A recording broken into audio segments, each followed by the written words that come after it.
Good afternoon, and thank you for coming to this Town of Surf City regular meeting. We're going to call the meeting to order, and I'm going to call upon Nathan Swartz from Chapel by the Bay Church to lead us in our invocation, and Jeremy Shugarts will follow with the Pledge of Allegiance. If you all would, please stand. Let's pray together. God, we're grateful for the opportunity to be able to continue to bring about the fulfillment of your will. We pray for the town council and the mayor that you might provide for them wisdom, courage, and compassion as they continue to fulfill all the roles. And not just them, but all of those who serve this town to make this community that we love and that we live in so great and wonderful. So, Lord, give us your discernment. Thank you, Jesus, for the salvation of our soul. We pray that what we do in this town pleases you. We love you, Lord. In Jesus' name we pray. Amen. Amen. I pledge allegiance to the flag of the United States of America and to the republic for which it stands, one nation, under God, indivisible, with liberty and justice for all.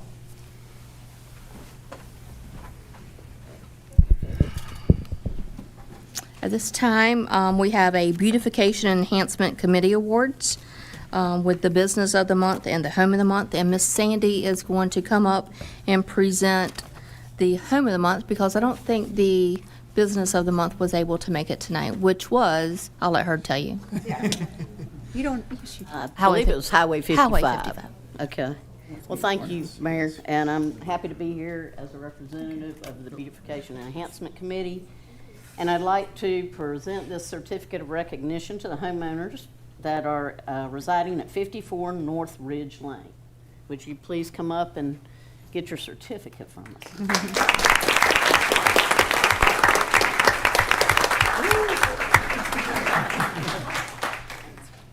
I think they're going to want to take your pictures. Y'all got to pose. Thank you.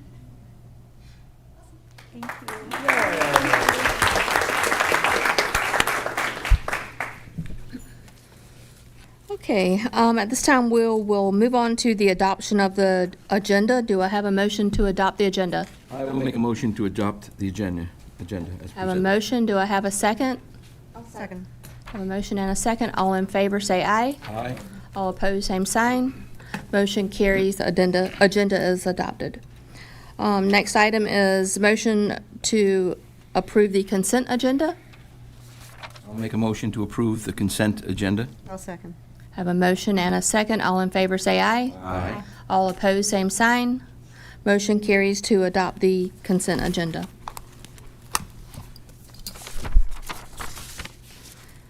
Next up is public comments, and Carla Citarelli, our town clerk, will call you up by name, and you have 3 minutes.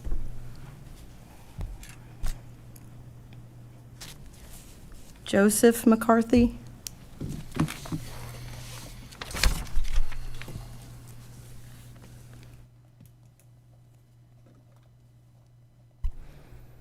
Does it start when I start? Okay.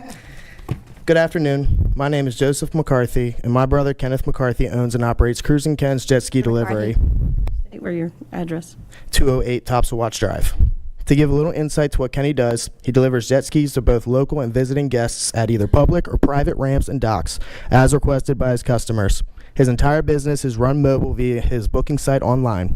All safety orientations, information needed, and questions are run through his website and phone communication with Kenny or someone on his team.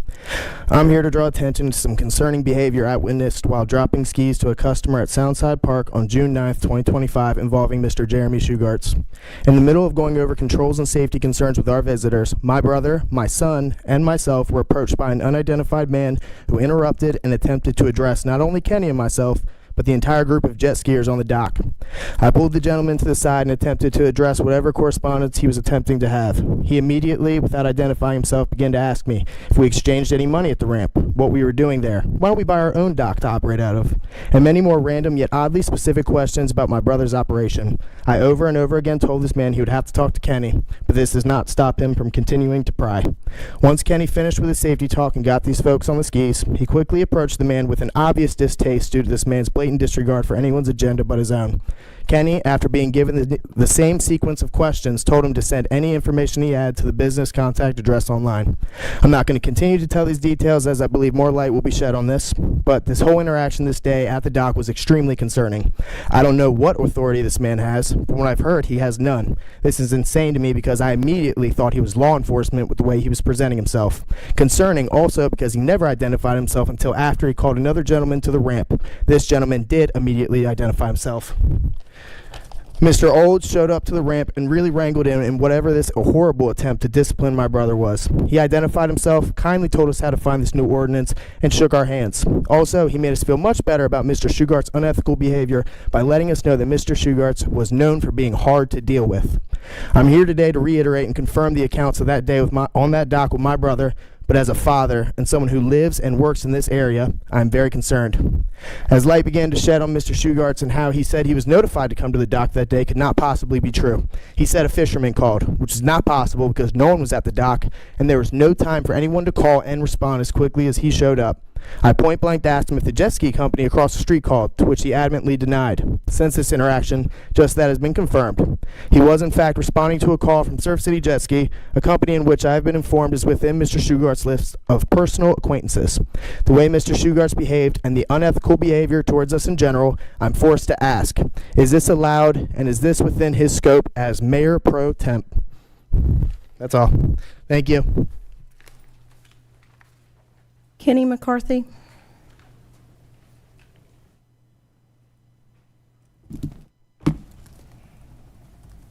Hi, my name is Kenny McCarthy, the owner of Cruisin' Ken's, and I've waited a month to defend myself against the lies Mr. Shugarts spoke about me in front of the McCarthy? last town council meeting. Can you state your address? Oh yeah, 208 Topsail Watch Drive. Thank you. On June 9th, I arrived at Soundside Park to drop skis to a customer. As I am interacting with our visitors, I clearly see a man watching me, trying aggressively to get my attention. I also see his vehicle parked protruding in the Coast Guard parking spot, blocking the ramp's flow of traffic. This man is interrupting my interaction with the people I'm speaking to, so my brother, who was there helping me, jumped in as he saw the tone of what was happening.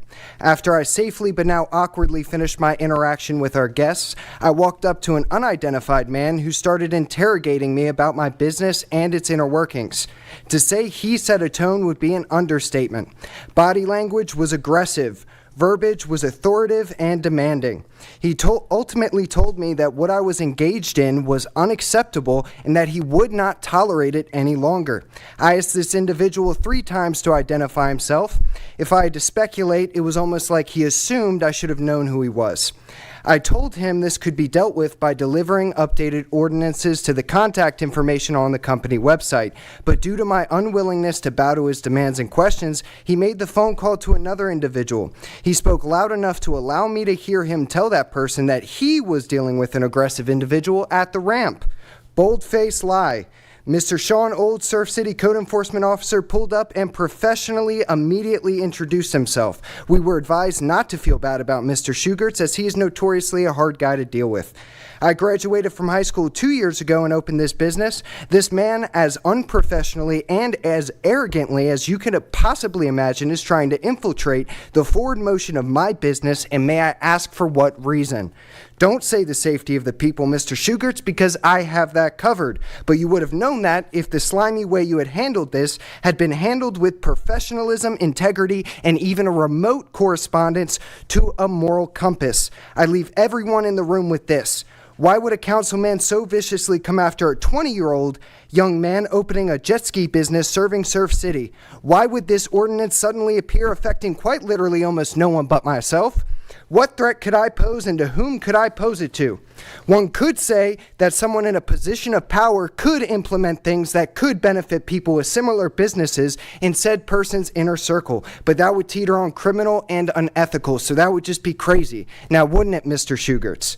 I will leave you all with John 15:18. If the world hates you, understand that it hated me first. And Romans 5:3. Not only this, but we also rejoice in our sufferings, knowing that suffering produces perseverance. Thank you all for your time today.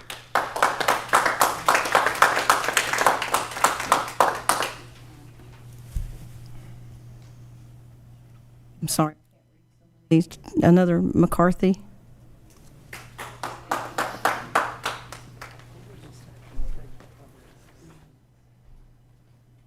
I'm at 208 Topsail Watch Drive. My name is Jamie McCarthy. My name is Jamie McCarthy, and I am Kenny and Joey's mom. They are my boys. I'm not here to talk about that day on the dock. My kids spoke their piece, or at least the piece that 3 minutes allows them, and they are more than capable of handling Jeremy Shugarts' asinine, unethical, blatantly embarrassing antics. No, I'm here to speak in a much more aggressive manner. Last month, I had to sit here and listen to what visually appears to be a grown man in a position of authority accusing my son of engaging in illegal activity at Soundside Park. He said it in a group of my son's peers and local business people, some new, some known, but either way, he verbally on record lied about my son, and I had to sit here and say nothing. But not today. Jeremy Shugarts sit on this bench, the arrogance and smug look on his face as he sits there and lies to everyone. We give our 3 minutes, and he takes the chair and tries to defame individuals with no time limit hiding behind his love for the brick and mortar business owners, when all he loves is the alleged power and privilege that he's able to abuse with the title. You don't like it when someone doesn't bow to you, Jeremy, do you? You don't like it when someone doesn't answer your questions or when someone doesn't know who you are upon arrival and sing answers to your demands. You will not come after my child. You may have some hold over some people in this community, and you may have some semblance of power enough to intimidate them to behave out of fear for their well-being. And God bless him, I do understand that intimidation factor, but no, you're laughable and your efforts are evil. You've attempted to put too many people out of business feeding your personal agenda. They've all become experts in evil. Corrupt leaders demand bribes. The powerful rich make sure they get what they want. That's Micah 7:3. You're not new, Jeremy. Evil and corrupt leadership is a tale as old as time, and there is a much higher power that tends to people like you. You'll get away with quite a bit, I'm sure. You already have, but God has the final say. Might take a day, might take many years, but you won't get away with your antics and your abuse of your seat. It will not happen. You may get to run your mouth last and get the pleasure of thinking you got the last corrupt word or lie in, but it's fortunate in this situation that I couldn't care less what you lie about next. Some may find safety being in your good graces, but I couldn't be more thrilled that I am not and never will be. People like you are people to stay far away from proudly. Anyone that does business with you cannot deny your self-serving ways, and if they sweep it under the rug, then birds of a feather, and they should be ashamed of themselves. Have fun for however long you have in your position, Jeremy. I'm sure you'll take full advantage of it. I would like to say I want to thank Larry Rice for having the integrity and decency to recognize a wrong and attempt to draw attention to it. He did not even know Kenny, never met him, but caught wind of the incident and defended a 20-year-old starting out a business in a small town with an unethical man trying to stop him.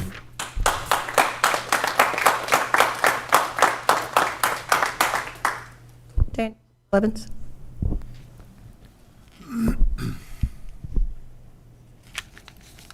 Daniel Blevins, 621B North New River Drive. Kind of hard to follow up on, but I'm going to do my best. Jeremy's not a stranger to controversial statements. He's not a stranger to controversial actions. If you look at the entire board on here, I can't look at one person on here and see anybody controversial but Jeremy. Surf City Live was an investment that the town put in, and we held our concert. We invested in the brand. Jeremy tried to buy that Surf City Live. Town said no, so he decided to trademark Surf City Live NC, which kind of blocks in our ability as a town to further use our investment later on if we decide to. Jeremy knows he can't vote on events. So what does he do?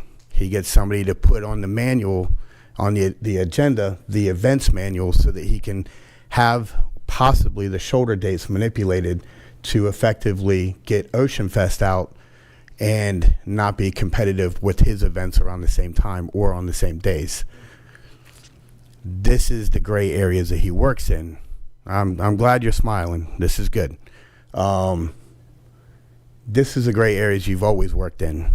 I called for your resignation when you belittled one of our veterans, Marty Martin, when you took his concerns and mocked him and made T-shirts. You have done this for years. You are arrogant. You are beneath the seat that you hold and that you continue to seek.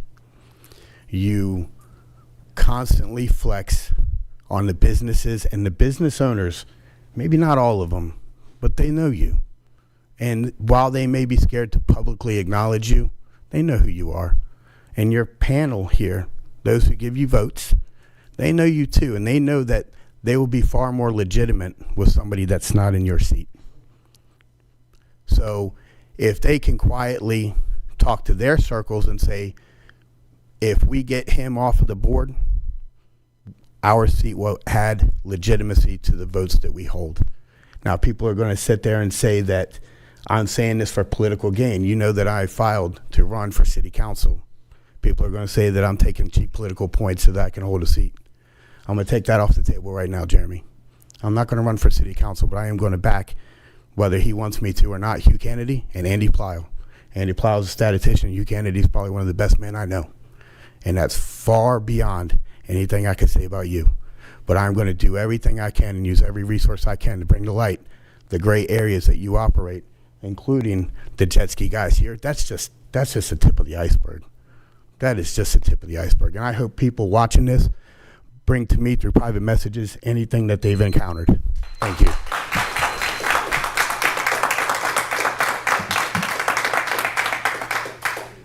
Annette Ernie.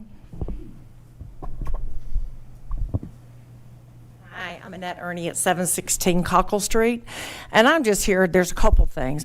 Number one, Jeremy and I had a very nice meeting yesterday, so that was nice. But what you said to me when I left there yesterday was simply, I am a nonprofit organization for breast cancer. Liz, my girlfriend, she is for Ocean Fest, and we have Paddle for the Troops. We're all here about that. And when I left you yesterday, you simply said, we all need to work together. I agree 100%. We need to work together on what we're doing as a community. The one thing I have an issue with is there is an ordinance about our signs. So I'm riding down the street in Holly Ridge and I see the sign for Surf City Live. There's only a 40-day, you can only take it out 40 days.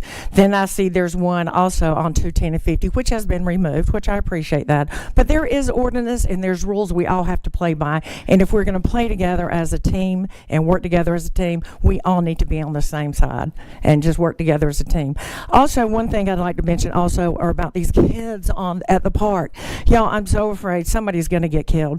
I was driving the other day and 4 kids all the way across the line, all the way across the street. I blew my horn. They didn't move because they have their earbuds in, right? So they didn't move. They get to the stop sign. They don't stop. They run through it. A car had to hit their brakes. So I can't encourage you enough. I'm so happy that the kids have a place to go, but I encourage you just to, maybe if we start, giving out warnings to parents that either you obey the law just like a car has to and let that get to their pockets, maybe that would encourage them to talk to their children about safety. And it's all about safety. We don't ever want to have to live with the point that we killed a child and anybody in this community that lost a child. So I'd like to bring that to your attention as well, if we could please just address that.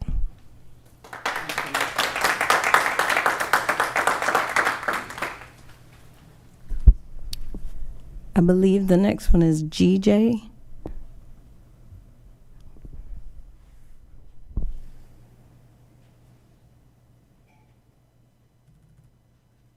I have to increase the font because I'm getting older. My name is Joe Massini. I live in Surf City. I thank you for allowing me 3 minutes to speak. I'm here today representing a group of law enforcement officers. I'm a federal law enforcement officer off duty, called the Survive the 55 Law Enforcement Suicide Awareness Hike. The dates are from the 12th of September to the 14th of September. It's on Topsail Island. Basically, the North Carolina chapter of the Smoking Shields hikes 55 miles, rain or shine, for 3 days, Friday, Saturday, and Sunday, along Topsail Island to help spread the word about law enforcement suicide. The 55 miles represents the average number of hours elapsed between law enforcement suicides back in 2018. Our motto is withstand the storm within. Sometimes our worst demons are the ones in our head, not the ones we face on the street. The hike started in 2019. We're going on our 7th year. Obviously, I'm not from here. We chose Topsail Island because of the number of people we can reach out to on the beach each year from all over the United States. We also chose Topsail Island as a sort of representation. You know, the beachfront appears peaceful, relaxing, however, an ever-changing environment, unpredictable environment, tides, rain, thunder, lightning, heat, cold, humidity, wind, sand, mimic the struggles law enforcement officers go through every day. We also raise funds to help support crisis intervention helplines for law enforcement officers in a time of need through the NC LEAP, North Carolina Law Enforcement Assistance Program. The first day we hike is 22 miles, rain or shine, thunderstorm or not. Second day is another 22 miles, and the third day is 11 miles. We end at Roland Avenue and walk to Soundside Park for the ending ceremonies and presentation of funds to NC LEAP. Surf City Police Department and Surf City Fire Department will escort us there. We're always looking for hikers, sponsors, donations. If you're interested, please reach out to us on Facebook at Survive the 55 or Smoke and Shields, North Carolina. And I got 52 seconds to talk about North Carolina chapter of the Smoke and Shields. We are a group of current, former law enforcement officers and military members. We're a 501c3 nonprofit. We're a group of current, retired law enforcement officers and military members that share an enjoyment of cigars. And at the same time, a desire to raise money for the families of fallen law enforcement officers. It was started in New York City. We currently have 13 chapters from California to North Carolina. We are comprised of all areas of law enforcement: federal, state, county, city, town law enforcement. I'm the token fed. And we also support Operation Cigars for Warriors. We send cigars overseas. We collect and send cigars overseas for our men and women that are fighting for exactly what all these people just got up and said, their right to free speech. Thank you so much. Mr. Messina? Joe, Mr. Messina? excuse me, Joe. What was the date again? I'm sorry. I said, what was the date again? Oh, September 12th to September 14th. And what's your address, please? Address. Surf City, North Carolina. Thank you.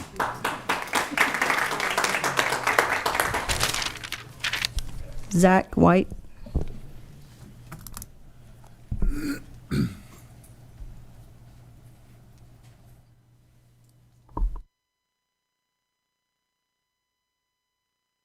Hey, Zach White, 103 Triton Lane, Surf City. Turns out I don't have a whole lot to say in open comment period, but we do have an agenda item later today involving my company, Salty Turtle Beer Company, and the Welcome Center. And we just want to say we appreciate the opportunity. If you guys have any questions before your vote, myself and my partner Dean are both here. We'd be happy to hear, clarify or talk about anything you'd like to talk about. Thank you.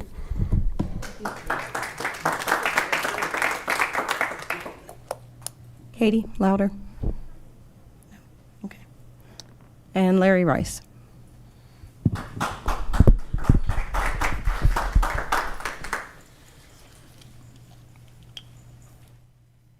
My name is Larry Rice. I live at 712 Cockle Street. Good afternoon, Council, Mayor. Mr. Shugarts, you have now heard both sides of the story. Your account last month's meeting was very much not told in which way it happened, and basically insinuated that I was not being truthful. You, sir, are out of line in many ways. You should have never been at the boat ramp in the first place. You lied about the way you approached the incident. You were not calm professional that you claimed to be. Your actions were inappropriate and unprofessional, borderline on abusive and unethical. Have you read your code of ethics that you agreed to when you became a council member? If not, I got a copy of them for you. In your statement at the end of the last meeting, 3 times you lied in your rebuttal to my comments. You also requested a town employee to come to your private business after the encounter and instructed him that you run this town. That's a lie. This was put into a second statement that I received from staff, the first of which this sentence was removed. You did not call Sean Olds until after you had confronted the McCarthys and made a heated argument yourself.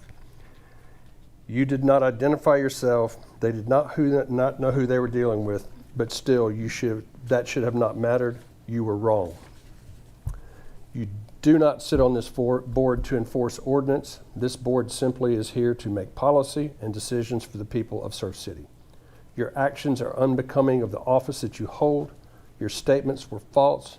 You lied to cover your actions. You have handled this matter. If you had handled this matter properly, Mr. Sean Oles would still be employed by the town.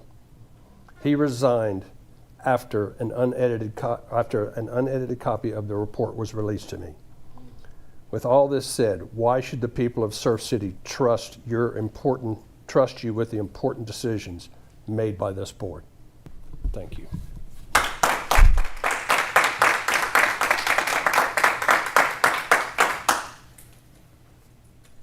Okay. This time we will move forward to public hearing, and our first item is annexation of the Medlin-Roland parcel numbers, and Carla Citarelli, our town clerk, will present. So we had an annexation petition submitted with Doug and Kathy Medlin and Roland Dixon for 2 parcels off of Highway 50. The PIN numbers are on the agenda. The total, one is 19.08 acres, one is 1.05 acres. They had requested mixed use. Planning board recommended R15 and new business district on August 5th. And we're just requesting annexation. Okay.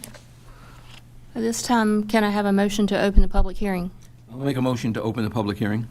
I have a motion and a second. All in favor say aye. Aye. All opposed, same sign. Our public hearing is now open.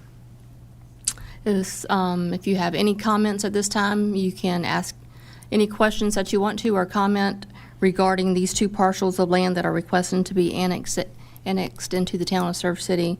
The applicant is present as well. If you have any questions, he would be more than glad to get up and answer any questions. Yes, ma'am. You can come up, state your name and your address. My name is Becky Moore. I have the adjoining property to Doug and Kathy. Hey, Doug.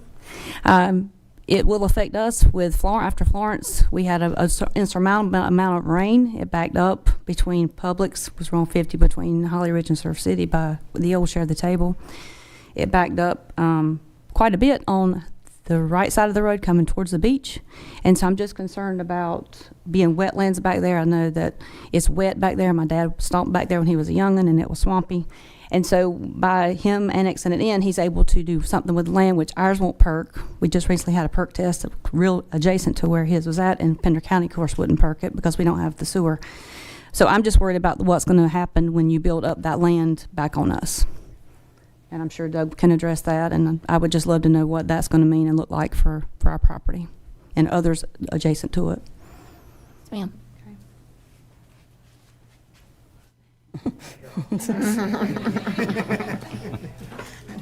Yeah, we're real enemies. But if you would, I know if you would, Mr. Medlin, state your name and I'm address. sorry, Doug Medlin, 9077 West 9th Street, Surf City, NC. And I am the owner of, or will be owner as soon as we get, no, I'm already owner of. But anyway, this land that I'm annexing is adjacent to some I've had for years, and she's familiar with it. And she's right, there is a lot of wetlands on it, but the Corps has done, where'd you go? Oh, there you are. The Corps has done a complete study of it, and they have all the wetlands marked out, and the town has that in their possession now, so none of that will be developed. Now, the reason we flooded so bad, because I know that house that I own there on the front, the reason it flooded so bad last time is because the state's water crossing right down close to you down there had stopped up. And that's the reason all that water backed up on us, was because of that. I've got 2 ditches through that property now, and there's not been any water in there for the last 2 or 3 years. I know, I've been watching it. And so they've done a lot better job with the state water. So anyway, but there is wetlands in there, but the stormwater will be taken care of. I'll guarantee you, because of the way the town rules it now, the stormwater in that area will be taken care of. And so if not, you know where I live. It's just been very dry lately, so we haven't seen that amount of rain. We may never see it again, but Yeah. I mean, it flooded. I mean, their house. Right, but like I say, They didn't have any more. yeah, like I say, the reason that you on that side and me on that side, you know, that house I own up there, across from Junior Carter's, it flooded too. But the reason it did is because you go on down and there's a crossover down there close to the intersection, and that was stopped up. And that was the whole reason that water never went through there. I remember you and I talking about it. Yeah, All yeah, right. we talked about it back then. All right, Ms. Moore, if you have any questions, come back up so you can be heard at the mic. Any discussion? Yeah, yeah. How close will the property be to, how close can you build towards that back lot? I mean, towards where it is wet? Just to the wetland. You don't have any idea how far that is? I don't know the exact area. This would be a question like really for like the engineer. Okay. Yeah. Okay. Yeah. Property line goes Mr. like Medley, this. here's your, okay. If you want to speak on regarding the setbacks. The property line goes like this, and you're over here. Okay. In fact, I think Hugh owns this right here. I believe. Yes, I think he does. Anyway, Maybe Mr. Medley and Ms. Moore should meet after the meeting. This land in here will not be built on because that is all wetlands. Okay. And then it comes out like this, and then there's also another section on this other side over here. Okay. That is wetlands. I should have brought a map, but I didn't. But like I say, you have all of this. David, you need to come up. I'll get with you. No? You have any questions give you a concerning holler. the water I'll issue, get you David? a map. I appreciate it. Okay. I'll give everyone some more specifics too right now. Okay. So my name's Drew Hatcher. I'm a civil engineer with McKim and Creed. We're working with Mr. Medlin. As part of getting our sewer approved for the town, there's now setbacks that we have to honor. So you can't build your impervious right up to the edge of the wetland any longer, or you won't get those points to get your site allocated. And so there's a setback, I think it's 25 foot that we can have any impervious. We'll stay grading it out of that. And then in addition to that, at least us, I can speak for the engineers at McKim and Creed, we go above and beyond what's required by the state in terms of stormwater. So Surf City doesn't have a stormwater a requirement beyond state requirements, which is just a treatment storm. And we actually withhold back storm events, 10-year events, 25-year events to make sure that you're not getting excess for those amounts. So that'll help as well. There's more engineering specific answer. Yeah, no problem. But anyway, more engineering, yeah. But like I say, that's the reason I went to McKim and Creed, is because they do a great job. And I told them, I want something that Surf City will be proud of. And I want plenty of parking, which we've got 700 and some parking spaces out there. So we'll have plenty of parking.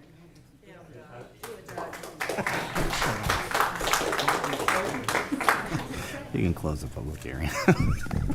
Is there anyone else that would like to comment concerning the annexation of the Medlin property?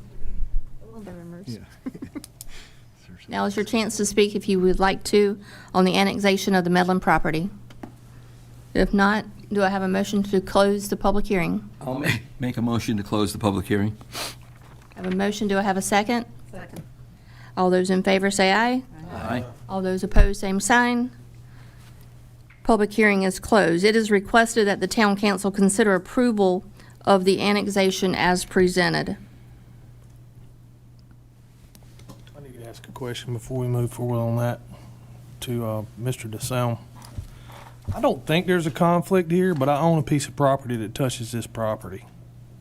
Were you getting any financial gain? No. Yeah, then you're fine to vote Just on it. wanted to get full disclosure, because I'm sure people can look and say, well, he owns the piece right there, but no, we have no relationship business-wise, but it does touch. You can vote on it then. Okay. Certainly not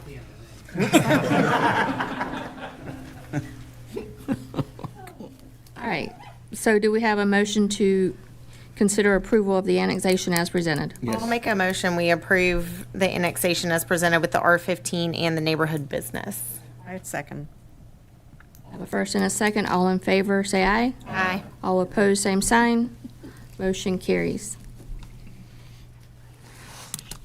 Okay, next up is, under old business, is offer to purchase 305 North New River Drive, which is known as the old police department, on the island across from Burt Surf Shop. And Kyle Brewer will present. Thank you for the description, Madam Mayor, and good afternoon, council and members of the public. The item before you is a resolution authorizing the potential sale of property located at 305 North New River Drive. The town received an offer on the property in the amount of $1.2 million. In accordance with general statutes, the town moved forward to advertise an upset bid process. That upset bid period concluded and no additional bids were submitted to the town.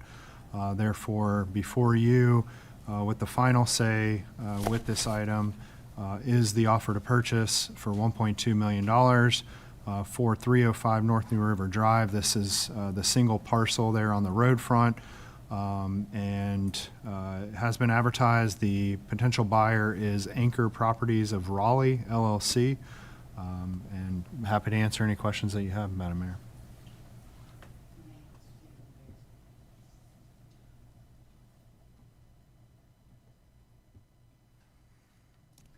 I just want to clarify, Kyle, that when we were advertising the property for sale, it included 2 parcels of land. Okay. Just want to clarify that the PIN number given, 4235-90-3574-0000, is only the footprint that the police department sits on currently. That is correct, Madam Mayor. And the offer to purchase executed by the purchaser indicated that singular parcel. What is this currently zoned as, and what are the uses for that zoning? Zoning of the parcel is government as of current, so civic institutional type uses would be allowed. I don't have a copy of the ordinance directly in front of me. So would they, if they want to do something different with it, do we have to rezone it? They would have to come fall in in and line with the request- current zoning, or they would have to request a rezoning.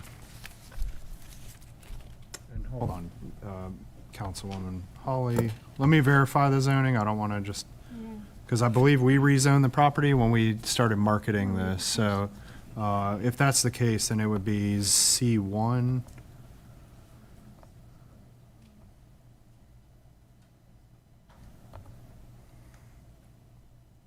I'm sorry, we've only been talking about this one for 5 years, I feel like.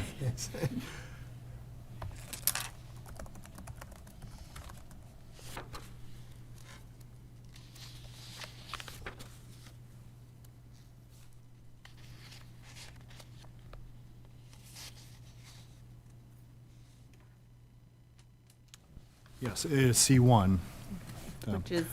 Which is the, essentially the Island Town Center zoning. Again, various uses. Generally, more intense commercial uses are allowed in the C3, which is off-island. So retail, restaurant, those types of things would be allowed here. What's the due diligence on this? Due diligence? Timeframe, I want to say it's 90 days.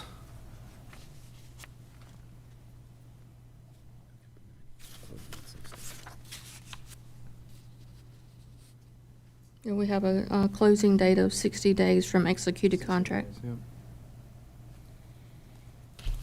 The examination period shall mean the period beginning on the first day after the contract, extending through 5 p.m.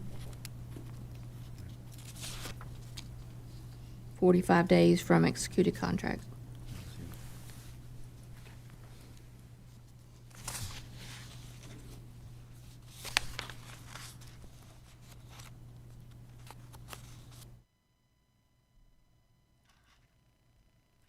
They are aware of that there are current leases in this building that they must honor. Yes, we've communicated that. We have current leases with 3 separate tenants within the building that extend through December of this year.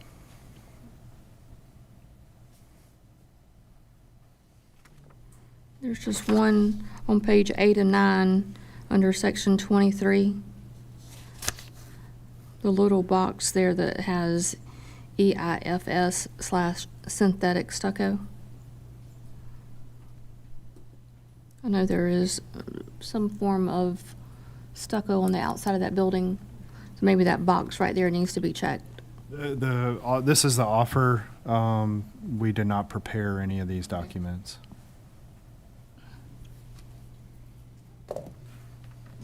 I still would suggest that we check that box. I'll work with the attorney to make sure that all proper boxes are checked. Anyone else have any questions? Anyone else wants to make any comments? I think I've made it pretty known all along that I'm not for selling town assets. Just because we hadn't identified the proper use or the best practice for this property, I don't think we should accept this offer. There'll come a time when there's another boom in this town and we'll be looking for land and we're getting ready to sell land instead of having to go buy land. What is our operating costs to maintain this building the way it is? You have any idea, Kyle? I had submitted that stuff. I apologize, I don't have all that information in front of me in regards to what the revenues and the expenditures are. I understand that there was extensive repair or renovation we had to do to the elevator system. Well, the elevator's exposed to the external elements. So yes, we had to put in almost $50,000 for elevator repair and have an annual obligation through law to have that inspected every year and then make repairs. So that compiled with whatever it would cost us to keep the building is money that we're spending, but we're not really gaining anything, right? Well, there's We're paying rent, but I mean, does the rent cover the cost of? Of maintenance and upkeep, generally no. Right. Yeah, you have a fraction of the square footage that's being utilized within that building. And we're heating and cooling and all that. Oh, yeah, yes. So I look at it like we're spending money on a white elephant, basically. Taxpayer. And that could be true, and if you'll remember, a few years ago, when we compiled those figures of what it cost, I can't remember the exact number, but I even made the recommendation, if it's that big a pain in the rump, let's tear it down, and in 4 years, we'd have been square and we'd have still owned the land. You still have the cost of tearing it down. Well, it would be about 4 years worth of maintaining it, and I think we're now in a good, almost 3 years of that. I'm just not a fan of spending money, taxpayer money, on keeping something that's not really, we're not gaining anything from. That's all. I just feel like we could identify a better use than what we're doing, or maybe modify what the uses are. When we first said we were going to sell this building, we weren't going to take less than $2.2 million.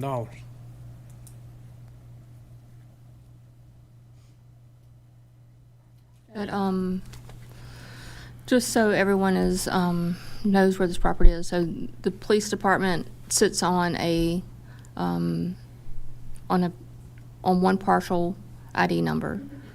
Beside it is a little house right on North New River Drive. Behind it, there is a house, a vacant lot beside the house that will still remain the town of Surf Cities, which is on, as you go in, is it Goldsboro? Yes. So as you go in Goldsboro Avenue, we'll still own a piece of property on the right and 3 parcels on your left. And those are waterfront, 2 of them touch waterfront parcels on your left. So this is just the one parcel that the footprint of the old police department sits on. The other 4 parcels will remain the town of Surf Cities.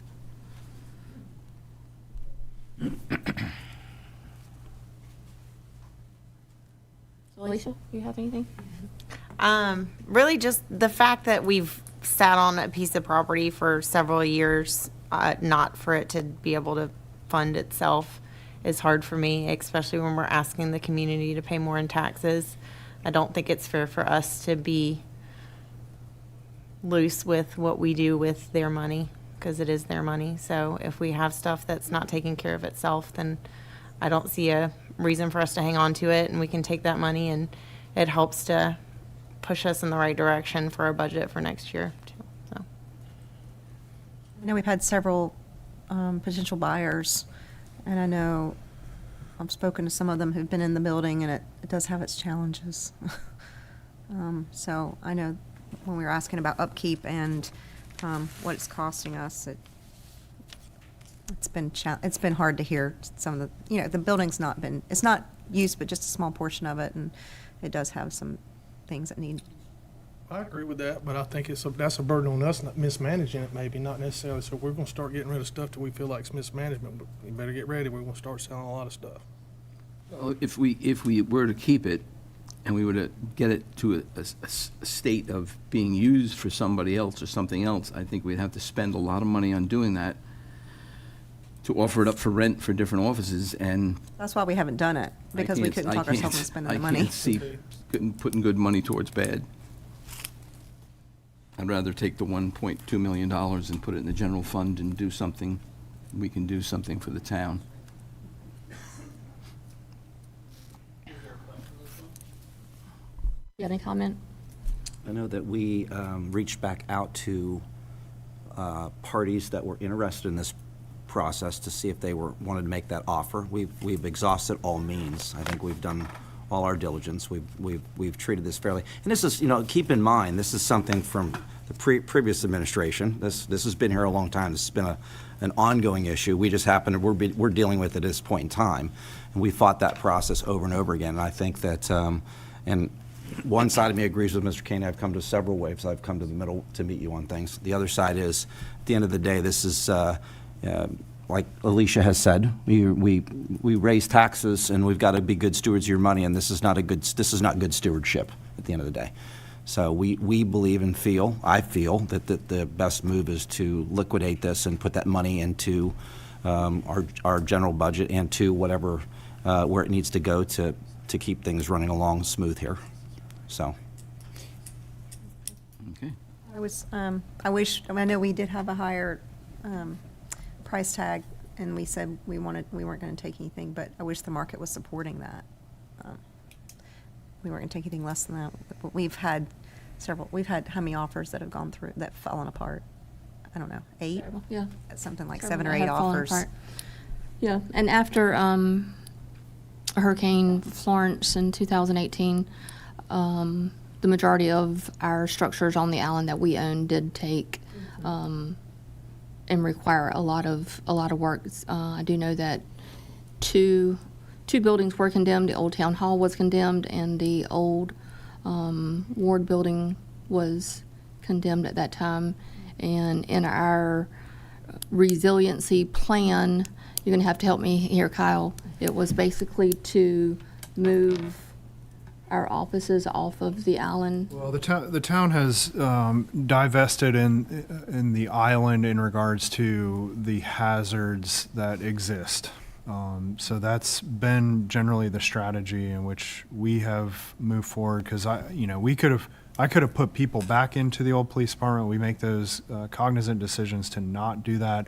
I don't want people to get comfortable in that facility and then something again happens. So you're right, Madam Mayor. I mean, that's been generally the direction in which the town has been moving. And so the building was built in 97? 1997. And we haven't had town people in there since? When this facility was constructed, our police department was active over there, and then they moved into this facility in 2021.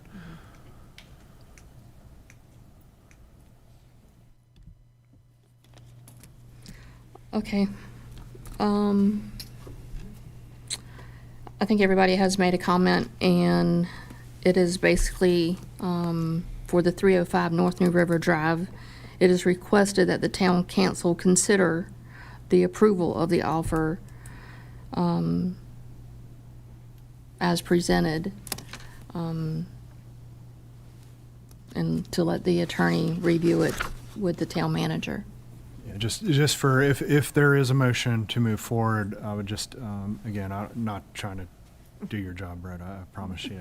Just to provide in the motion that the manager and the attorney work out all the details. So what's the amount of land in this one parcel versus the other parcels? So the parcel in which the police department sits on is a little bit larger. Essentially, the footprint of the building is about 1/4 of an acre, but there's acreage behind it, but it is all swamp, or I should say marsh, not swamp, but it's all marshland back there that would not be utilized for anything. You could potentially do a boardwalk or something, but it's very visible. Once you get beyond that concrete pad, the town built up to that line. We were talking about the wetland line at some point in the past.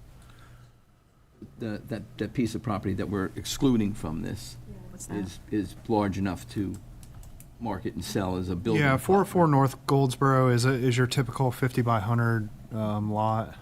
So, you know, as long as you can meet setbacks, you know, for that. But, you know, the remaining tracts in which, you know, council has been very clear from the start of this process is that we are not touching those in regards to declaring those as surplus. Those will remain with the town, and it would be our intention to program those in the future, you know, with the input from the public when we do our Island Town Center master plan. So that area could become, you know, park area, could become something else. Right now, there's just no plans for it, but there's certainly no plans to sell any of that land. No one else feels like that building, that land that building's on would complement what we're getting ready to keep. Okay. When the storm you were talking about, this was prior to my time, the old town hall and these other buildings. Do we still own those, or did we sell those properties? No, those parcels, the old Ward building was essentially adjacent to the Kinston Avenue parking lot, so that has just become one singular parking lot. And then the old town hall property is just a parking lot. And, you know, there was some FEMA funds with that. There may be some deed restrictions on those, but those are certainly valuable pieces for parking for our residents and visitors.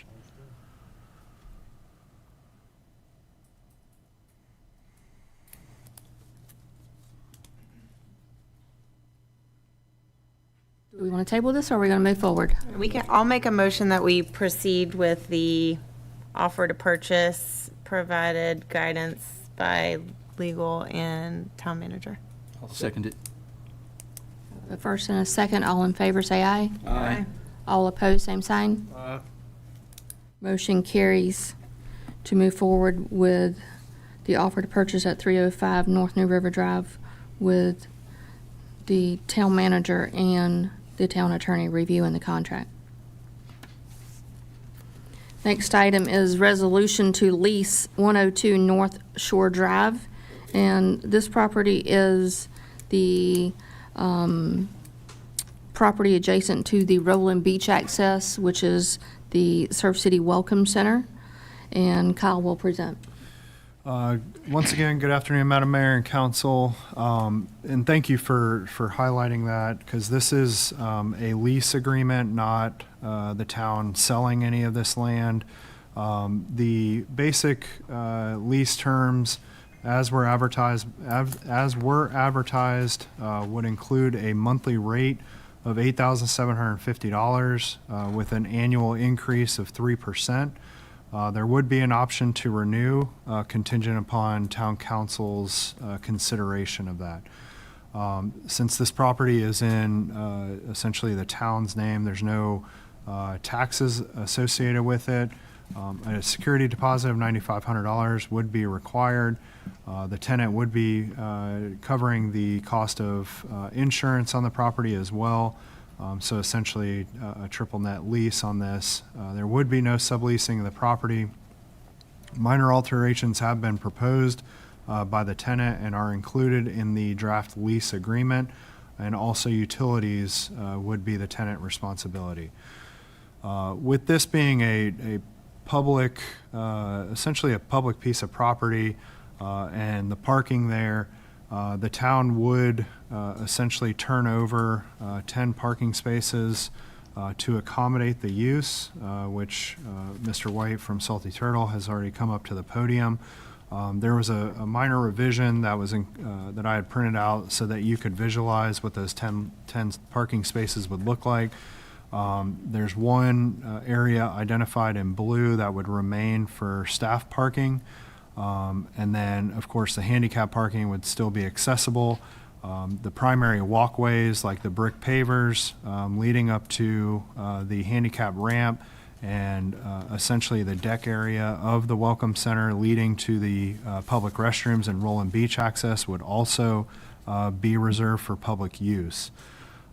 This lease was advertised for 30 days in the local newspaper, and before you is a resolution to potentially approve the lease agreement for the 3 years. And again, this time frame will give the town the ability, as mentioned in the prior item, to really redevelop the vision for the Island Town Center in Surf City, and put this property back into use if the town board so desires, or do something else with it. But essentially it will be a time frame in 3 years to be able to put some plans together for that. Happy to try to answer any questions. Do they, as a business, are they required to have those 2 handicap spaces? Or are we planning to use, those are remaining to the public for use as well? Yeah, the handicap will remain to the public. So whether somebody is using that building or using that to go to the beach access, it's not really something that we can police, or is it directly assigned. There is handicap parking at the Roland Beach access, so people can always use those spaces as well. I think looking at, now that we have the visual of the parking, and I know we've agreed to the 10 spaces, but that just leaves those 2 on that one side. And I feel like that's going to be a little bit of I'm just thinking logistically, for people to try to get in, it'd be a lot easier just to let them have those 2 spaces, because you're going to have people going in not realizing that some of that is just for them and some of it isn't. And that's a little tricky to get in and out of anyways, so that's just, to be able to have that whole side might not be a bad idea, and it would probably save a lot of confusion and potential accidents and everything else. Sure, and we can sign spaces. We can work with the tenant on what their desire would be for that to look like. Just then, at least that way they can put signage out front at the road there that says that this is for them only, and then the other side still stays open to the public. So you're saying move the handicap to the other area? No, there's 2 empty spaces just on this one side right here that we're keeping for paid parking. So why wouldn't we just let them have that whole side? Yeah. It just, logistically, that seems to make more sense. I feel like that's going to be very confusing to people. I was thinking, look at the design of the parking lots, because you have those 2 entrances, and just make sure that it's, as least confusing as possible.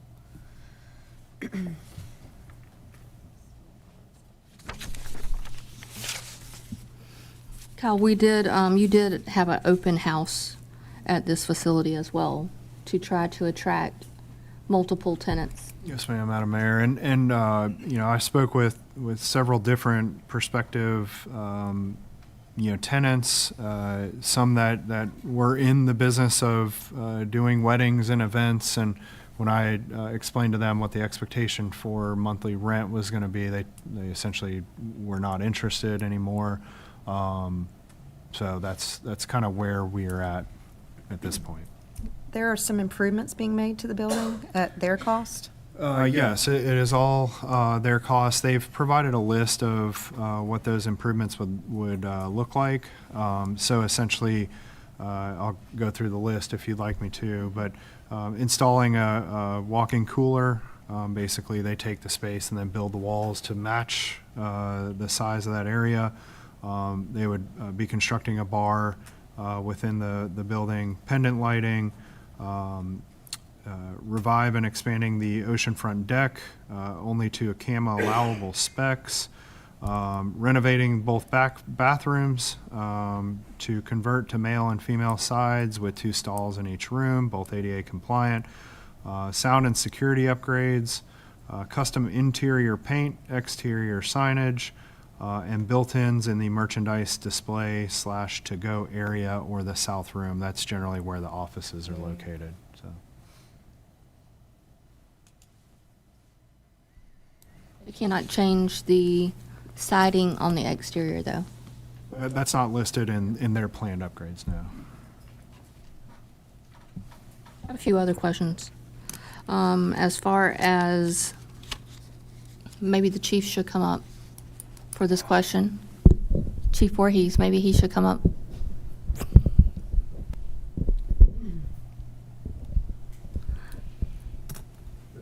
Since you're the expert here. As far as like, I don't want to put anyone on the spot, but Salty Turtle, have we had, as far as incidents at the current Salty Turtle? Not that I can recall off the top of my head. We have been there, responded to some incidents there. I think maybe medical emergency rings a bell with me, but as far as disturbances, stuff like that, there's nothing in recent history that I can recall. Thank you. You're welcome.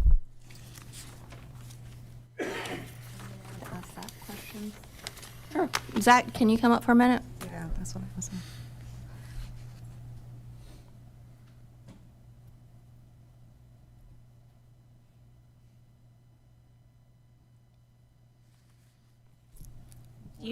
Hi. Hey. Do you know what, or have an idea of what your hours are planning to be there? I think similar to the tap room currently, which would be 11 to 11 on the weekends, closing a little earlier on Sundays. I think we're 12 to 9 currently, something right around those. We had talked about maybe doing coffee in the mornings and opening earlier, but right now I think it would mimic what we have at the current tap room. Do you have an idea of how many seats you're planning to have in there? I think the capacity right now is 100 as an event center. I'm not sure. I think it's going to be kind of up to the fire marshal on how many we can get in there safely. We're going to try to focus on the exterior as much as possible. I think that's the appeal of the space. So outdoor seating is the main focus. And no food, just beer and wine? We're not going to do food ourselves. No, I would like to partner with some local restaurants down there to do delivery similar to what we do with the Smash Burger at our current location. Anything else? Are you going to have non-alcoholic options? Oh, of course, yeah. So we do our own cold brew coffee in-house, of course, and then non-alcoholic beverages as a segment of the alcohol and retail beverage industry is growing right now. So there's a lot of non-alcoholic beers that are very popular already. And then, teas and waters, stuff like that, always. Family seating? Of course, yeah. Family friendly. Music? Who's paying? We kind of got away from music a little bit at our current tap room. It's something we'd have to look at and study to see if it's worth bringing back. A lot of people want a piece of the pie when it comes to hosting music with the music rights organizations and stuff. So we sort of got away from it, but it's not out of the question, I wouldn't say. Would you still be hosting events, like some events there? Possibly? Yeah. I think we would do similar stuff to what we do at the current tap room. Like right now, we have a run club that leaves on Tuesday from our current tap room. A bicycle club, same thing. They could do it from the other location too. And then of course, like fundraisers and stuff. No plans on adding like a deck, like across the top of the building? Well, what I would like to do is, I think we get 400 square feet per camera, and try to make it where right now you kind of have that gazebo walkover. Instead of doing that, kind of do more where you can sit up and have a beverage and kind of look at the surfers and look at the ocean, that type of thing. I envisioned it sort of near where the current walkover is on that part of the property, instead of right in front of the windows or anything.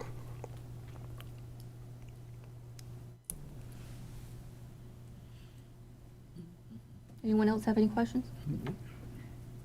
Madam Mayor, just to your question, the lease would require any improvements or alterations to the building to be approved by the town. So it would be something that would have to come back before you if he went outside of those original ideas of what they're doing. Zach, I just want to say, you guys are a staple in the community, hands down. I mean, there's not a day I drive by the place isn't packed. And we know, and you do, I mean, not only you there, but the kids are there, families are there, dogs are there, bike clubs are there, running clubs are there. So you guys have mastered not only starting a business, but making it a part of the community. And I can't see anything else but the success you'll bring to this location on the island, which will help our island and help our businesses downtown. So I think it's brilliant. I'm glad you're stepping out and being brave for this, for sure. Thank you, Jeremy. Plus we need to rent it. Okay. We are certainly happy to be a part of Surf City. Thank you. We have an October 1 start lease, and it looks like we have events booked in October, which you're going to honor. So are we doing any of those remodel renovations in that process? Or are you guys just, Yeah, how is that gonna work? we've gone back and forth, and basically what we're going to do is honor that October event. Anything beyond that, I think there's been some voluntary removals, and we'll work closely with Zach and his team with those improvements. Things that they can do that won't impact it, we would try to work with them to do. But they've been very respectful in that manner, and I think they know that I've been back and forth in regard to, the current leases on the books, because, the town can terminate those, but I just don't think that's the right thing to do. So, I can appreciate their willingness to work with us, and we'll work out when they actually occupy the building, which most likely is going to be like in December. Okay. So. Thank you. Thank you. All right, if there are no more questions or discussion, it is requested that the town council consider approval of the lease as presented. I'll make a motion to do just that. I wanted to make a comment, sorry. I mean, I feel like this is not a conversation too differently than what we were discussing about the property at the old police department. So, I mean, we've talked about several of our properties and what the value is and what their best use. And I go with Hugh on that. Like we keep talking about, we haven't figured out the best use. And I know we've spent a lot of time talking with this one and challenged staff to come up with some more options. And I don't know, it's just interesting that we're having this conversation about two buildings that we've been struggling with the best use, and we've been spending so much money on them. And that's hard decision that's hard to look at the numbers on that when we're talking about raising taxes and we know that we're losing money on these properties. I don't want to lose the properties. I get that what Hugh is saying, I do. So it's hard, these are hard decisions because of the assets that we see in them, but the income's not been there, so. We're not losing this property, we're renting it. Right, that was the solution that we came up with, and we've looked for a lot of options, and so I appreciate you working on this. I know this was challenging, and I know you've spoken to a lot of people, so thank you. Yes, start over. I'd like to make a motion to accept this as presented. I'll second. I have a motion. Madam Mayor, if I may, just interject real quick regarding, it was presented in your packet with Exhibit A, to simply acknowledge modification to Exhibit A to satisfy parking requirements. Do we need to state then also that we're going to include those 2 additional spaces if that's what everybody sees? If whoever made the motion, if you can just state the motion, motion to accept the lease with the manager modifying Exhibit A of the, and I'll make sure that everything gets taken care of. So I'll make a motion to accept the lease and have the town manager adjust whatever we need to adjust. Mm-hmm. I'll second. I have a motion and a second. All in favor, say aye. Aye. All opposed, same sign. Motion carries to move forward with the resolution to lease 102 North Shore Drive. Okay, our next item under new business is Seahorse Avenue Infiltration Project, and David Price will present.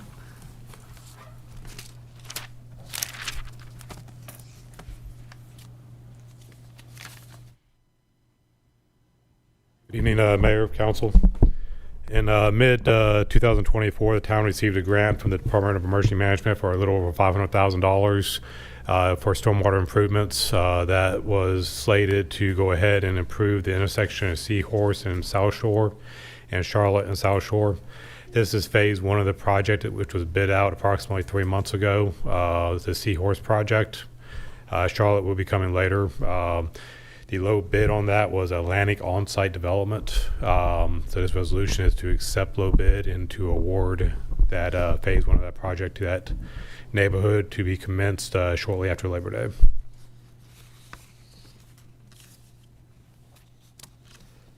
Does anyone have any questions? I do. One real quick. Man, I get nervous when I hear low bid. Are you confident these people can do what we want them to do? I've worked with this crew quite a bit. Yes, I am. They're local. They are local, yes.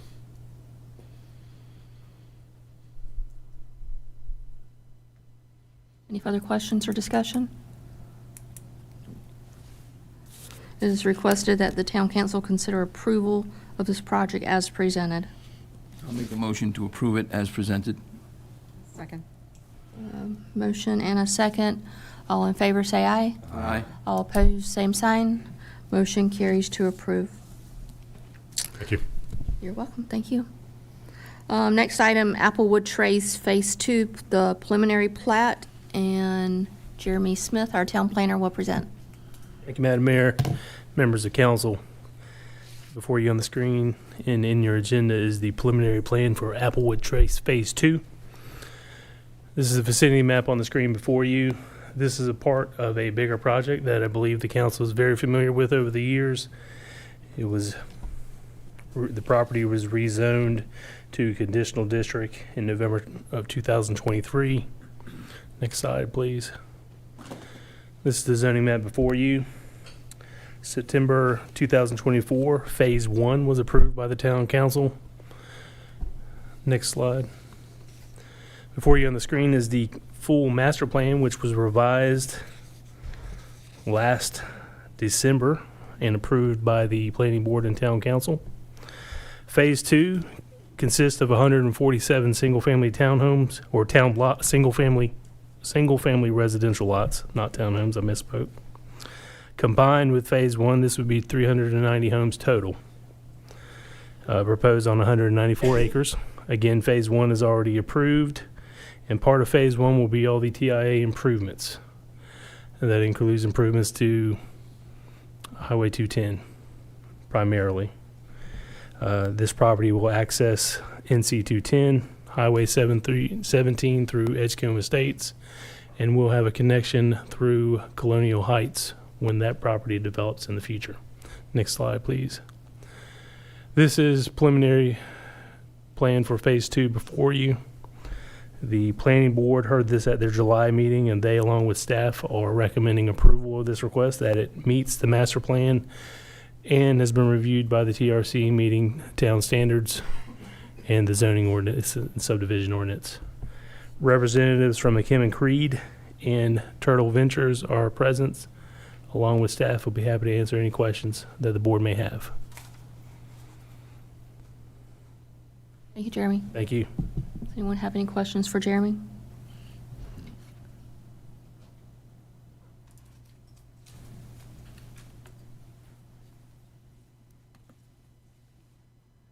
Is Phase 1 or Phase 2, which portion? I know there's supposed to be a connection to the school.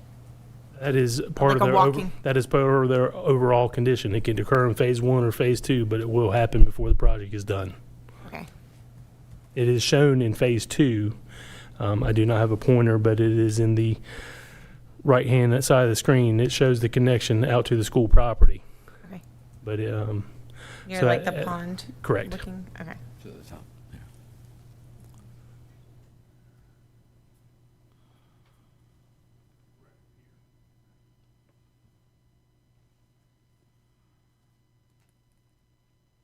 I have a question for David Price.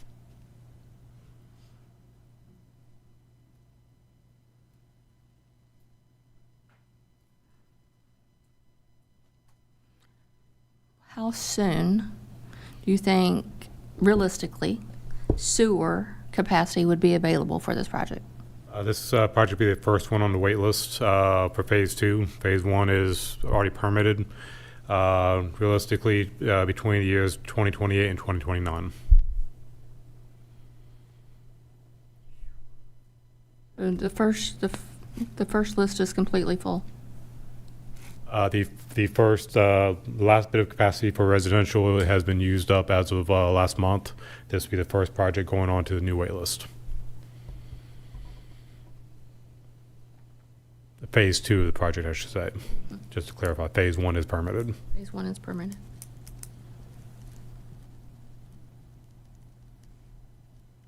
Is there still green space that the town is utilizing in this Phase 2? We are currently in negotiations with that. That it is a condition of rezoning. It cannot change. That will remain green. Whether the negotiations on whether or not town utilizes it. What were the main changes in the plan?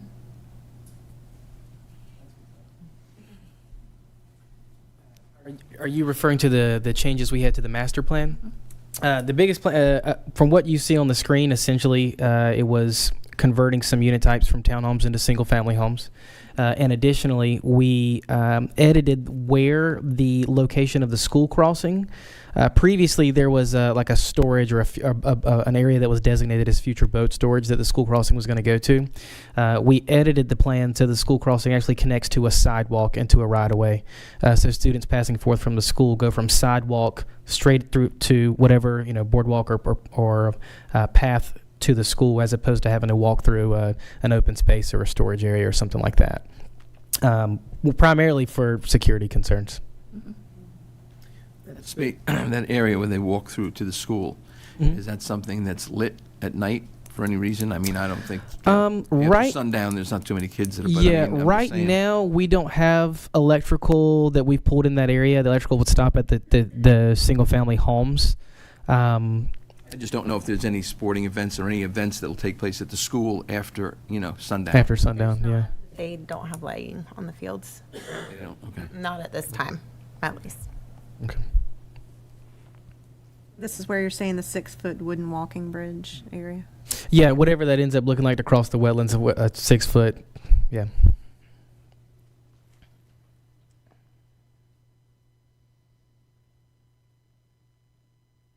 Number of units are still the same as it was? Yeah, this plan is identical Back to in what. 23? Yes, ma'am. This plan. We've already determined how many units. Correct, yeah. Yeah, we're not proposing any additional units other than what has already been approved previously. Does anyone else have any questions or discussion? If not, it is requested that town council consider approval of the plat as presented.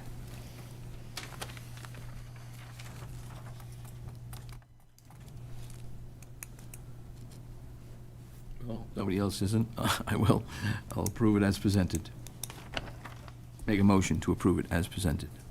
I have a motion. Do I have a second? All those in favor say aye. Aye. Aye. All those opposed, same sign. Motion carries. All right. We are down to the manager's report, and I will turn it over to Kyle Brewer. All right, thank you, Madam Mayor, and thank you for the public for sticking around to listen to the manager's report this afternoon. First item I wanted to bring up was the Southeastern North Carolina Regional Hazard Mitigation Plan. You may have seen this around three counties are all part of this regional mitigation plan. It was last updated in 2021. So what we have to do is go through this planning process in order to maintain eligibility through FEMA for pre- and post-disaster funding. If you don't have a plan, you don't qualify for that funding. Part of any planning process is gathering input to help formulate goals and policies that will be incorporated into it. And even though it's a regional plan, there will be specific action items, specific policies tied to Surf City. Even though we are part of the region, there are unique things that we have to deal with. There is a link to a survey that's active on the town's website and social media accounts, asking residents to please take that and pass that along to your friends. Obviously, they do not have to be residents of Surf City. And then following up with that is a virtual public meeting to be held on August 18th from 6 to 7 p.m. Again, a link to that is available on our website, but we just ask people to participate in this planning process. The town's mobile app is just about ready for deployment. Minor adjustments are being made to the overall interface, but in the next couple of weeks, we'll be ready to launch on both the Play Store and App Store. The app will provide easy access to information such as building permits, parking information, making online payments, and providing direct access to the recently launched C-Click Fix. Just another quick plug for that.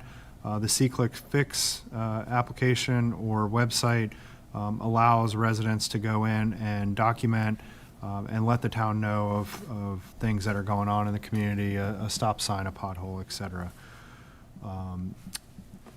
We have introduced a payment kiosk here in Town Hall in another effort to provide enhanced customer service delivery. That allows for folks to come in and pay a bill, also apply for and pay for building permits if they so choose to. As you had just approved the contract for the Seahorse Avenue project, we're excited about moving forward with this. This project is built upon the Resilient Coastal Communities Program by providing implementation funds to address roadway flooding.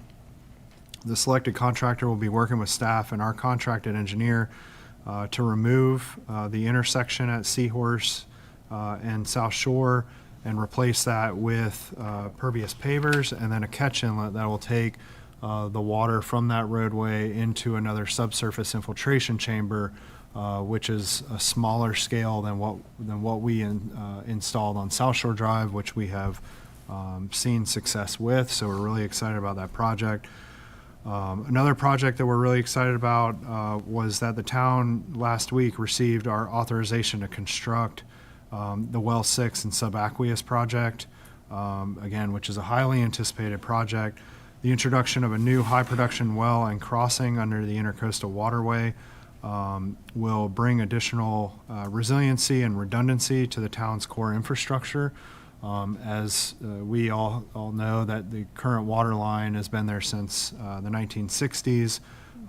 There are some areas in which that water line has been jeopardized. So this will also bring the ability to move more water through the distribution process, which should help with fire protections and all the things that the water infrastructure does for the town.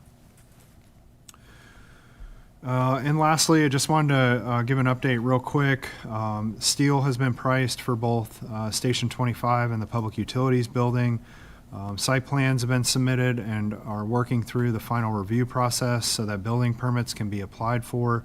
And then beginning in September at the work sessions, similar to what we did with the municipal complex, I will ask the contractor DR Reynolds to provide a monthly update at our work session so that you all can keep track of the progress. But we're anticipating these projects to move pretty quickly, so we'll be excited to deliver those to the public. And with that, if you have any questions, I'd be more than happy to try to answer those. Thank you. That was a lot of good news. Okay. Who wants to go first? Who wants to go first? We'll let Trudy go and tell us all about exciting turtles. Turtles. Well, I was going to ask, part of my comment was going to say, could you just speak one more? I know we shared this as a press release, but could you speak about the Chiefs report and the future nourishment? Yes, absolutely. Sorry. July 15th, and I should have included this. I appreciate it. Get away from me, but you can go ahead. Oh, sorry. Let me, the Madam Mayor. No, you go ahead. Go ahead. So prior to July 15th, the town, we were able to meet with the Lieutenant General of the Army Corps of Engineers. That is, quote unquote, the chief. He oversees all of the Army Corps. Part of the coastal storm risk management or federal beach nourishment project requires him to sign a report called the Chief's Report. As part of our project timeline, July 15th was the identified date for that signature, and lo and behold, the federal government came through on July 15th to sign that Chief's Report, which is just a huge milestone in this process. Again, I won't hash it out too much, but there was a signed Chief's Report for this project when it was the Surf City North Topsail Beach project. We have had to go in reverse, essentially, to get back forward momentum with this project. Having the Chief's Report sets essentially the task for the Corps to move the project back from investigations over to construction, for headquarters to draft the project partnership agreement, in which we were ready to sign in 2020. So we are on that path for our project for completion. So that's generally what the Chief's Report means for us. It's a lot of bureaucracy in the project, but we have figured all of it out, I guess. Seemingly, there's still a lot of tasks to complete.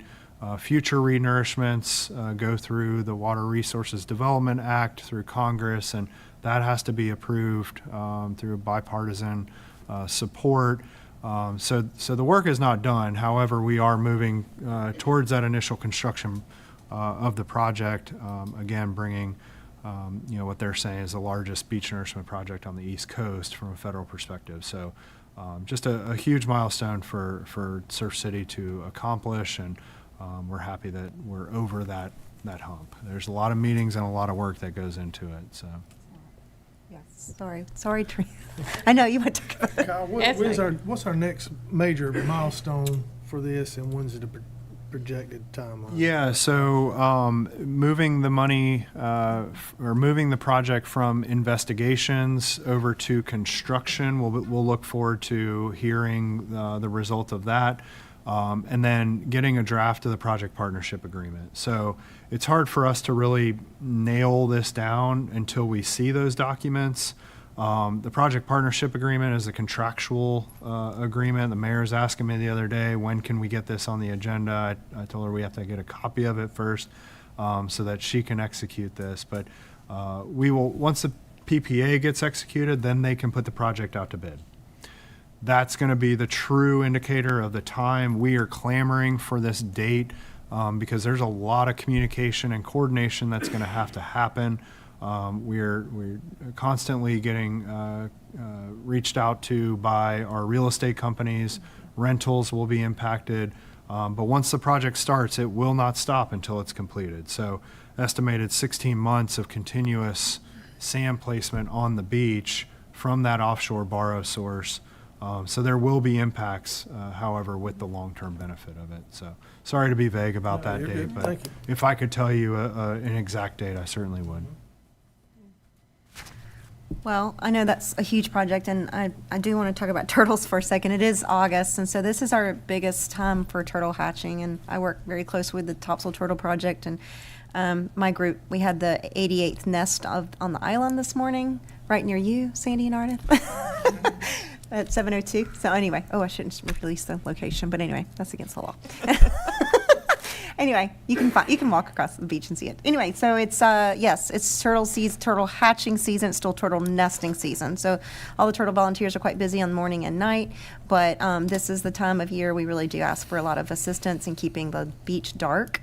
The turtle hatchlings get very confused, especially if we don't have a moon. And I had a nest like that the other night, and all the turtles went towards a house and not towards the ocean. So we appreciate any help like that. If anybody who has an oceanfront property, has some influence of oceanfront property, there are some amber light bulbs for sale at the Turtle Hospital, which you can have light, but they're not the lights that affect the turtles, and that's certainly a great compromise.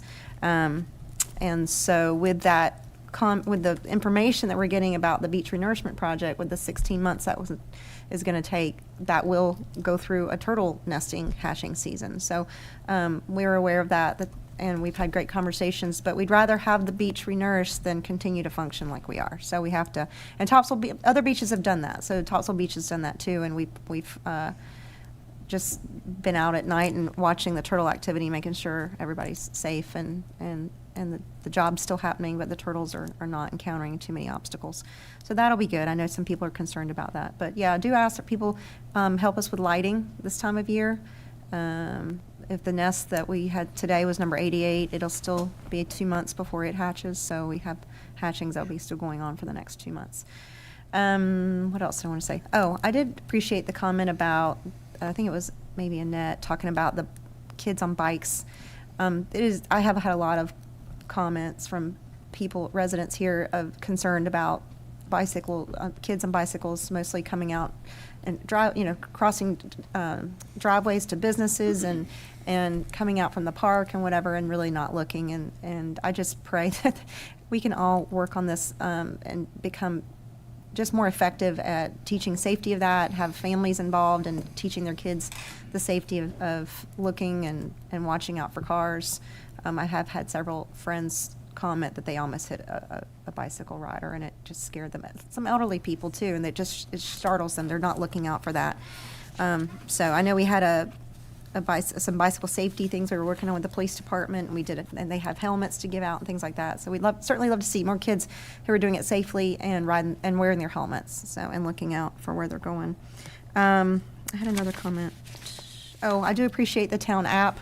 I've missed that app. I used to use the old app a lot, and having that and having a place where you could report something that needs to be fixed or addressed or whatever, I think it's going to be very helpful. We struggle at this organization, along other organizations, struggle with communication, and so that'll just give us another way to stay in touch, and you can report something quickly and easily and not have to call a town hall number and find the right department or things like that, and it'll just streamline a lot of things. So I am looking forward to have the app working.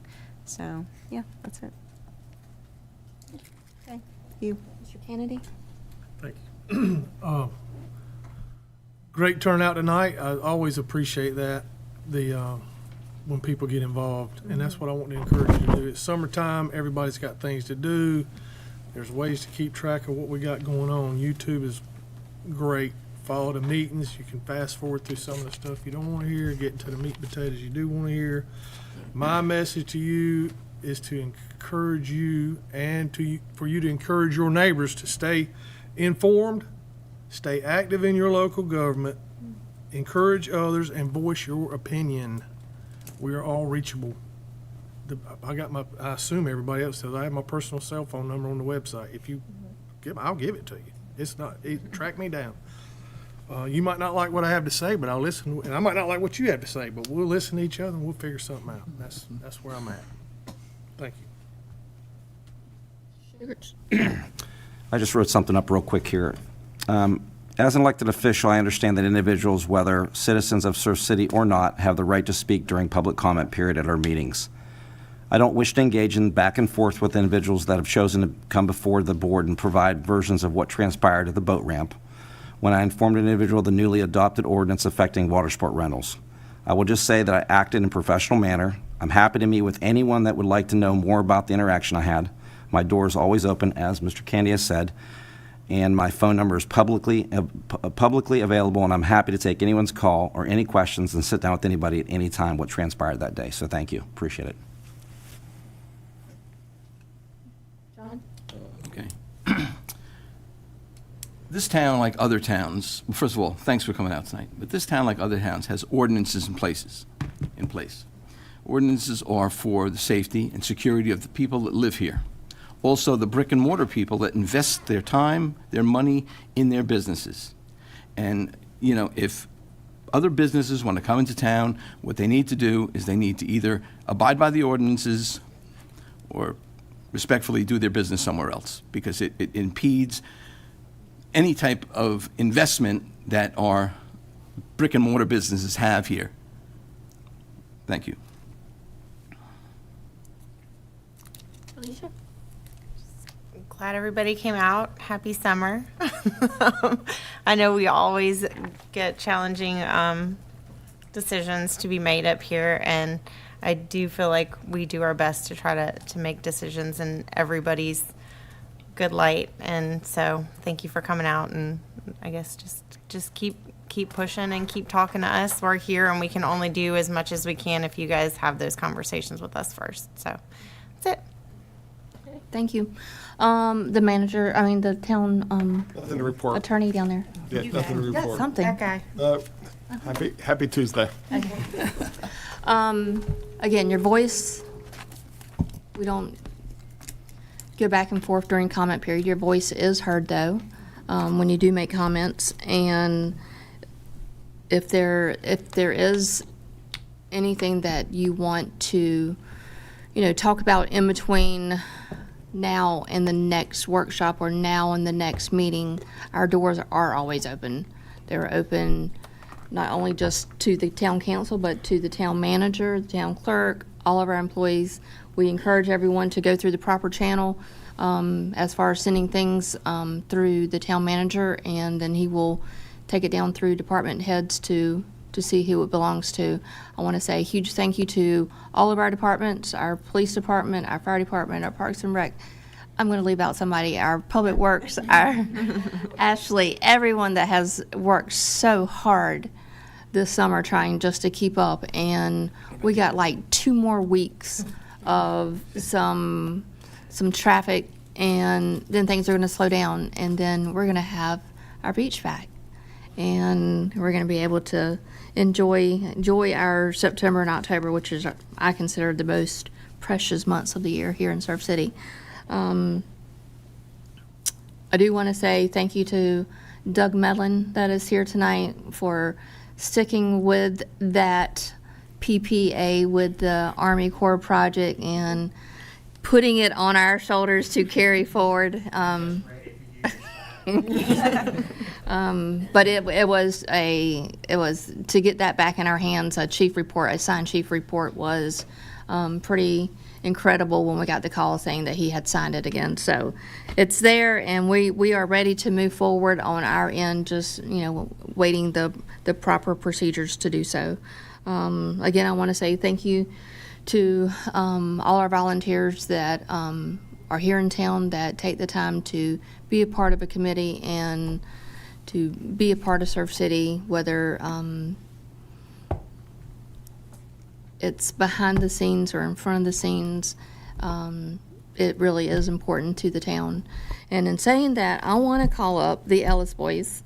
My Ellis twins need to come forward. You're so patient. And we're going to say motion to adjourn, and then each one of you are going to get the gavel and hit it once. Do I have a motion to adjourn? I'll make a motion to adjourn. I'll second. All those in favor say aye. Aye. All those opposed, same sign. All right, he's got to do it. We are adjourned.